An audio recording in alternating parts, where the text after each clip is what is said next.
Thank you for your Okay. time. I'm really excited to be chatting to you about ACON. Um, Pleasure. it's really, I was actually reading up a bit about the history about Mardi Gras and the working relationship we have with ACON. And I mean, one of the really interesting things I saw is that you guys won Best Workplace in 2019 by the Voice Project. That's an amazing achievement. You must be really proud of that. Absolutely, we are. And we've just had the results for this year as well. And we've won that again. And it's the first time an NGO, I think in Australia, has ever won it 2 years consecutively. So we're thrilled about that. I think, we've got an incredibly talented bunch of staff at ACON who are really passionate about the work that we're doing for the community. And that's borne out in those results. It's a great place to work. People are really committed to the organisational mission and what we're there to do. And that comes through in those results. So it's really exciting. Yeah. That's probably one of the strongest points of ACON, really, is the work speaks for itself. The work that you guys are putting out there and the support for the community is unprecedented, and you guys definitely are leading the way. And I mean, this is exactly the way to do it, and it's a great result for great work done. So well done on that. Oh, thank you. Thank you. Well, many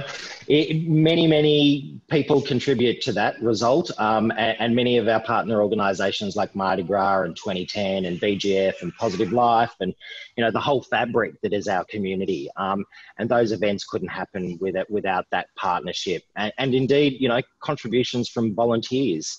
ACON, like Mardi Gras, uses volunteers at every point across the organisation, from the board level right through down to service delivery. So, our organisations are bigger than any one individuals or group of individuals, and they always have been. They're owned by our communities. And so the more people that can contribute to them and become involved in them, the stronger they are, but also the stronger our communities are, I think. Yeah, for sure. Let's look a bit backwards and inspect what you guys have done. And how did Mardi Gras 2020 go for you guys? Did you guys get good engagement at Fair Day and the awesome parade float you guys had? How did that go for ACON? Look, it was fantastic. And, often we talk about Mardi Gras this year as just being, it feels like it was so long ago, but in the same kind of way, we're just so grateful that Mardi Gras got to happen before COVID-19 really hit. It was kind of like right on the doorstep before everything shut down. So we're just so lucky that it happened this year. And it was a beautiful celebration of our communities. Through the arts festival, Fair Day, the parade, the party, all of those elements that provide a platform for our communities to come together to celebrate our love and to celebrate our communities and our pride. It was just fantastic. And Mardi Gras this year was, like other years, the perfect way to do that. So we were thrilled with it.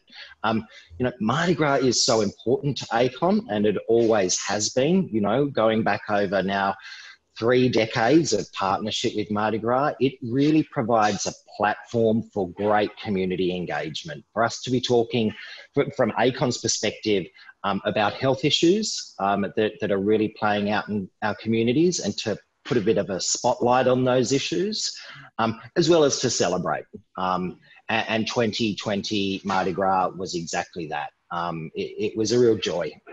It's one of those things where ACON and Mardi Gras, our strategies align in terms of creating safe spaces for our community to just, be who they are and explore it and feel the love. And I think that's definitely something that we're doing and have done so well in the past, and definitely something that we need to, focus on going forward. Yeah. And then and also I think, to celebrate, the artists in our community. And I think that's going to become even more important moving forward post COVID-19, that Mardi Gras is still there to provide that platform for queer artists and creatives.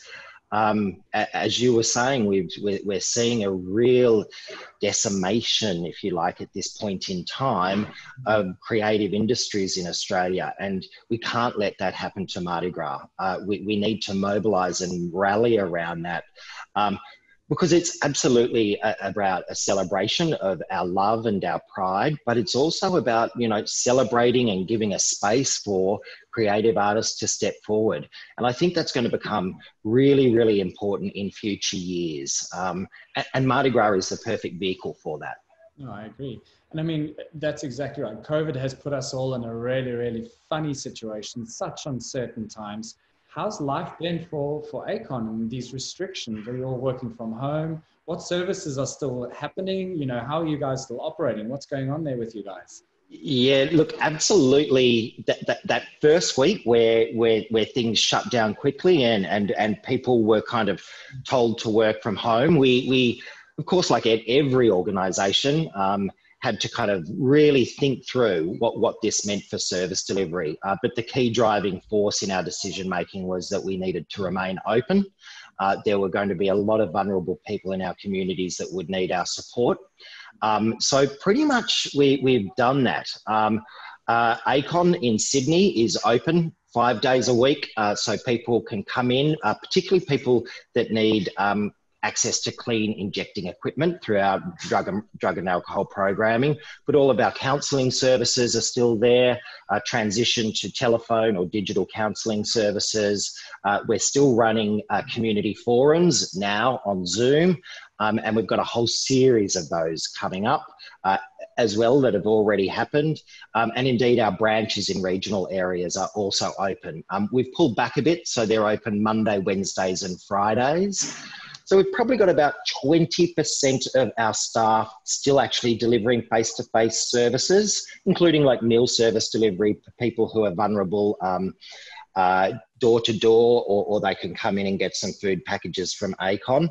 But about 80% of our staff are now working from home, which, you know, is going well. It's going really well. And I think as an organisation, there's going to be a lot of learnings for us about what our work practices will look like in the future. Certainly you miss out on that kind of richness that you get through face-to-face engagement. But there's also some other benefits to it. And I actually don't think we've dropped the ball in any way. In fact, we've increased productivity and we're seeing some great creative work coming out of the organisation. I know people are working really, really hard. So it hasn't all been bad. And we're absolutely open. Our services are all still running, including our testing services. A-Test Oxford Street is still operating. It's important. It's so important that people continue to get tested for HIV and STIs during this period. We can't let that slip as a community. We think there's going to be some opportunities with less action happening out there. We will see a decrease in HIV notification and STA rates. So that will probably be a different base from us to work from. But crucial to that will be that people still continue to test. So yeah, we're open for business. We're being creative. We're being, you know, agile and pivoting to the digital space. But no, I think so far so good. But like everyone, I think it will be nice to get back to some sort of sense of what normal looked like before, where we can have greater face-to-face interaction.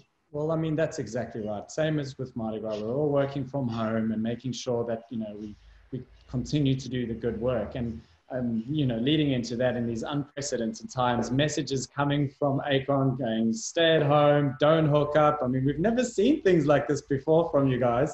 How's the response been? And what's the advice currently to stay safe? Sure. So look, it was unprecedented for us to be saying, don't hook up. Don't have casual sex.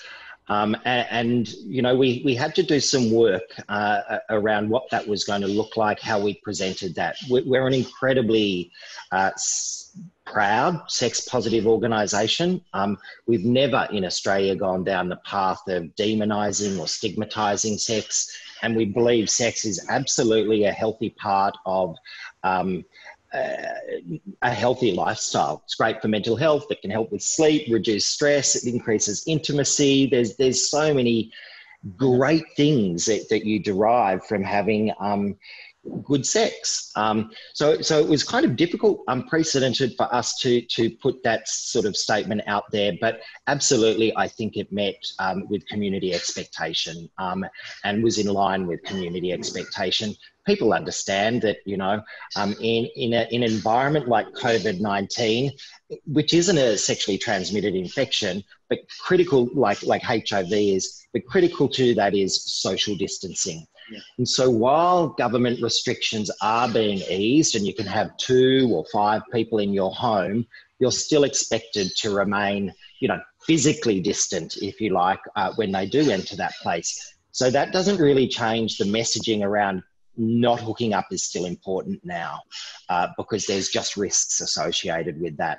And the last thing we want to see is a cluster, if you like, within our communities that has been generated through you know, kind of hookups and things like that. But how long that message can last and how long people can be expected not to be, you know, going back to the way things were is something that we're very, very mindful of and recognise that message may need to become a little more nuanced. Once we've got more data, once we understand what it looks like in terms of COVID transmission from communities to communities, that message is going to need to change.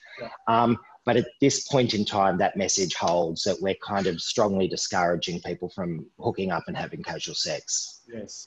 And I mean, we also understand that there's, in these uncertain times, there's other health concerns that will also, you know, take control of our community. And especially when we're talking about mental health and these kind of issues that, you know, derive from being cooped up in a home for, you know, long periods on end.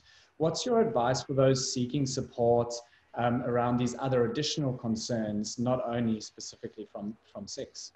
Sure. Look, you're right, Albert. There are so many other health issues that we need to be conscious of and attuned to and responding to. Mental health is the big one. Isolation can, you know, absolutely increase loneliness, anxiety, depression. And I want people to know that ACON is there for them. We have a counselling team who are still providing services. So if anyone's struggling, please get in contact with us. There's also issues in relation to drug and alcohol use. You know, there's always risks involved with using drugs and alcohol, but they can be exacerbated if people's lifestyle patterns change, if you like. So people might be drinking at home alone, where they wouldn't have before. They might be using drugs alone, which carries great risk. So there's those issues. There's issues in relation to domestic and family violence, particularly with people being isolated in a little bubble, and that environment might not be safe. So we're there to provide support for those people that might be experiencing that. For older people in our communities, there's vulnerabilities. So there's a whole set of health issues that sit outside, you know, the sort of sexual health messaging that we really want to be conscious of. And of course, you know, we know that in any kind of health issues, different populations are more vulnerable than others. So we want to be particularly mindful of Aboriginal and Torres Strait Islander communities, trans and gender diverse communities. Things play out differently for different populations and different individuals. And being conscious of that as a community and as organisations, I think is really important for each other, for us. Yeah, I think it's definitely one of the biggest things for us right now. All of our community organisations to just carry on putting the message out there. We're still here for you. The support is there for you. Reach out. We're still ongoing. Nothing has stopped. And, you know, just literally just press on the button and we're on the other end of it. And so that's one of the real concerns and one of our remits and biggest focuses is to make sure that everybody knows that. I understand last month ACON launched a new initiative, Trans Hub. So what is that about? What is the aim of Trans Hub? So Trans Hub is a really beautiful initiative where everyone at ACON is incredibly proud of it, I think, for us to have developed it and released it. It came from ACON developed a blueprint for actions that we needed to take, but we also wanted government and other health services to take to really forensically look at the health issues that were being experienced by trans and gender diverse populations here in New South Wales. And the inequity of health access and health outcomes for these populations is just something our communities cannot ignore.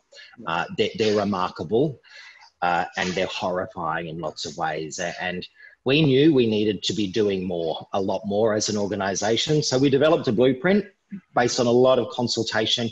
And one of the things that came through that was a lot of trans and gender diverse people or their families, their allies, clinicians, they don't really have a central depository or a place where they can go to get information. Right. So what Trans Hub does and aims to do is bring all of that information together for trans and gender diverse people, but not just them themselves, for their families, for clinicians, for allies, about what they can be doing to help improve health and wellbeing outcomes for trans and gender diverse people. It's an extraordinary piece of work. I think it would probably be one of the first of its kind globally. In fact, I'm hearing from international stakeholders that that's the case. It's getting a lot of attention. But I think one of the most remarkable things about Trans Hub is, while ACON provides the platform for it to have been created, its creation has all been driven and developed by trans and gender diverse people themselves. Everything from the writing, from the design, through the photo shoots, everything, every component of that digital platform or hub has been developed by trans and gender diverse people themselves. It's really, really quite remarkable, and we're incredibly proud of it.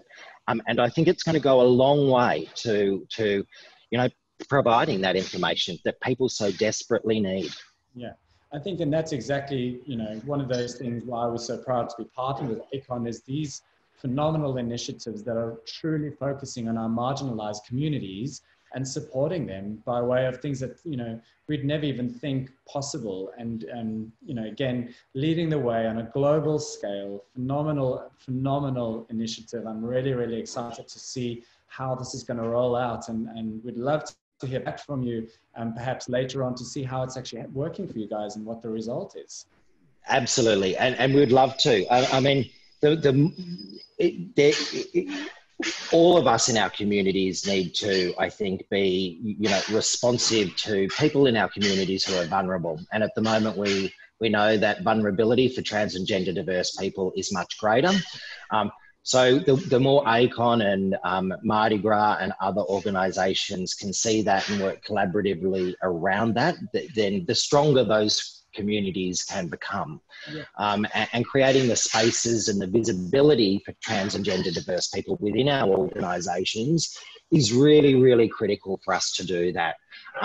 We don't need to lead it. We can step back and let those communities kind of be the driving force around that. But we're lucky, we do have good community infrastructure to allow that to happen. So collectively, it's good to build on that, if you like. Yeah, I agree. So, yeah. And I think that's exactly right. In these uncertain times, we have to stand together. We have to look after our community, look after each other, support each other, and ensure that at the end of the day, we all come out the other end stronger, more connected, understand each other a bit more. The communication is open and strong. I mean, realistically, this is not all bad. Maybe this is a great reset for us to just take stock of where we are, how very incredibly lucky we are that we have such close community ties and work together.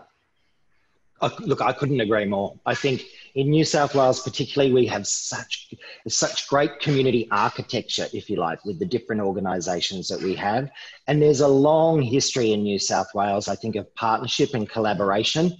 And what really COVID-19 has brought into focus for me is how resilient those partnerships are. ACON couldn't do what it does without Mardi Gras and 2010 and BGF and all those other organisations. And so what we're really seeing is a capitalisation on that. And I'm sure that will continue. It has to continue. Well, I mean, this is also the time for us to take stock by way of surveys. I know Equality Australia has rolled out a COVID-19 impact survey, which we're really excited to see the results of. I mean, Mardi Gras is also rolling out a survey now as well. So now is the time to take stock and just really reassess, reevaluate, and just plot our course into the future. And hopefully we can get there in the end altogether. Yeah, absolutely. Thank you so Fantastic. much for your time. We can definitely share all the links of the discussions, Trans Hub for sure, and any other information regarding our health and well-being that ACON has. We'll share through all of our platforms through the community, and keep on doing the good work. Fantastic. You too. And to the team at Mardi Gras, all the staff and volunteers and board members, thank you. Keep up the good work. It's always a joy to work with you and partner with you, and you know, a real privilege. So thank you, and thanks for the chat. It's been great. Thanks, Nick. Thank you so much for your time, and have a really good day until we catch up again. Yeah. Okay. Take good care. See ya. Bye. Bye. Bye.